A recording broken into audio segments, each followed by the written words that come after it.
नमस्कार, मेरा नाम अभिजीत सांगले है। मैं working president of all India seafarer union. जैसे कि आप सभी सीफेयर्स भाई जानते हैं कि शिपिंग अवेयरनेस हम बहुत टाइम से देते आए हैं। वैसे भी आज हमारे पास एक और नया केस आया है, जो case missing Indian seafarers in Malaysia वाला, जो मैंने ट्वीट भी किया था।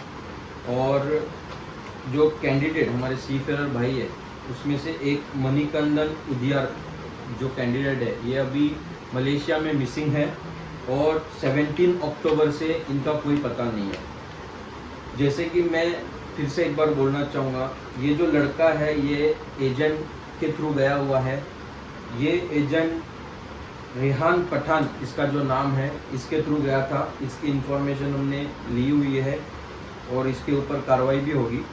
तो ये जो एजेंट है, इन्होंने इसको जो डॉक्यूमेंट्स प्रोवाइड किए, सेम एज पर जैसे मैंने पहले भी अपने वीडियोस में बताया है, सेल्फ इमिग्रेशन पे लड़का फ्लाई हुआ है। Self immigration is doesn't matter कि फॉर्म 1 नहीं अपलोड हुआ है, कंपनी का कोई नाम नहीं, कुछ नहीं। सेल्फ इमिग्रेशन पे ये लड़का सेल्फ मतलब फ्लाई हुआ है, जिसका कोई मीनिंग नहीं है। सेल्फ इमिग्रेशन पे जब लड़का फ्लाई होता है तो सिर्फ फ्लाई होने के लिए उसका ये सेल्फ इमिग्रेशन बनाया जाता है।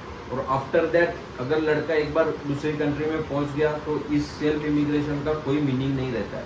बट फॉर्म 1 जब हम बनाते हैं, कोई आरपीएसएल कंपनी एक फॉर्म 1 बनाती है, तो उसका पूरा मीनिंग होता है कि वो आपके मास्टर के घर पे आता है। डीजी शिपिंग उसको फॉलो कर सकती है। डीजी शिपिंग के रिकॉर्ड में लड़का आता है और वो इमिग्रेशन क्लियर करने के लिए वो ऑन रिकॉर्ड इमिग्रेशन क्लियर होता है। बट सेल्फ इमिग्रेशन में खाली ये इमिग्रेशन को छोड़ के कोई भी रिकॉर्ड उनका भी नहीं है। और इसको जो ग्रेट ईस्टर्न का द इमिग्रेशन लेटर दिया गया है, ये भी पूरा फेक है। हमने कंपनी से वेरीफाई किया इसको, तो ये भी इमिग्रेशन लेटर भी फेक दिया गया है। तो ये फेक डॉक्यूमेंट्स के ऊपर सबसे पहला तो मेरा सवाल है कि लड़के इमिग्रेशन क्लियर कैसे करते हैं इंडिया का, और इमिग्रेशन क्लियर करने के बाद जो इनको बाकी के डॉक्यूमेंट्स दिए जाते हैं, वो सारे डॉक्यूमेंट्स मलेशिया में भी वेरीफाई नहीं हुए।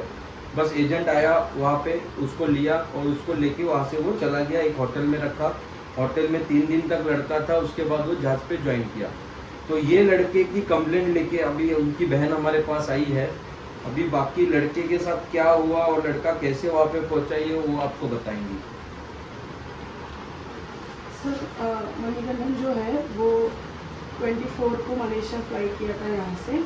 24 को कोच्चि से उसका फ्लाइट था। वो कोच्चि से कुआलालंपुर गया, फिर वहाँ से वो मिरी गया और मिरी में जाने के बाद वो होटल पे था। और 24 से लेकर 17 तक हमारा उसके साथ कांटेक्ट हुआ था, और 17 के बाद अचानक से उसका कोई कांटेक्ट हमारे पास नहीं है। तो सब परेशान है उसको लेकर कि वो कहाँ पे है। तो अभी हम यूनियन की तरफ से ये जो पूरा मैटर है, डीजी शिपिंग और शिपिंग मिनिस्ट्री को मेल करेंगे। एमईए को ऑलरेडी मेल कर चुके हैं, हाई कमीशन ऑफ इंडिया को ऑलरेडी मेल जा चुका है, और मुलुंड वेस्ट पुलिस स्टेशन में इसका कंप्लेंट भी रजिस्टर्ड हुआ है 29 अक्टूबर को। तो आई होप कि इसके ऊपर कुछ कार्रवाई होगी एक्सटर्नल अफेयर से, या फिर हमारे शिपिंग मिनिस्ट्री से या डीजी शिपिंग से लड़के की कुछ इन्फॉर्मेशन निकालने की कोशिश करेंगे। जैसे कि ऑन पेपर के हिसाब से लड़का एक टगबोट पे गया था, जिसका नाम TBGHKO नंबर 1 ऐसा टगबोट है। और ये जो मलेशिया की कंपनी है,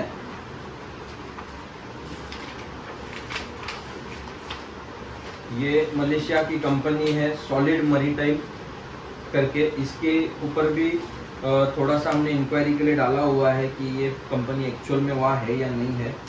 और जो एजेंट डिटेल्स हमको मिले हैं, वो एजेंट को भी हम कांटेक्ट करने की कोशिश कर रहे हैं मलेशिया पे, जिसका जो वहाँ पे इमिग्रेशन में उसको लेने आया था, डुडली लूसा क्वान उसका नाम है, उसके नंबर्स है। अभी फ़िलहाल इनएक्टिव आ रहे हैं, लेकिन हम कोशिश कर रहे हैं कि वो लगे, उनसे एक बार बात हो जाए। और बाकी तो हाई कमीशन के ऊपर हम लोगों ने ऑलरेडी कंप्लेंट कर चुके हैं, वो थोड़ा सा देखे इस केस के बारे में, क्योंकि लड़का लिटरली टोटली मिसिंग है। उसके साथ क्या हुआ क्या नहीं हुआ अभी तक कोई इन्फॉर्मेशन नहीं है। आप कम से कम जो प्रोवाइडेड इन्फॉर्मेशन है एज मेल में, उसके ऊपर आप एक्शन लेके कम से कम फैमिली को एक तसल्ली दीजिए कि लड़के के साथ क्या हुआ है, एक तो रिपोर्ट हम चाहते हैं मिनिस्ट्री से। Thank you.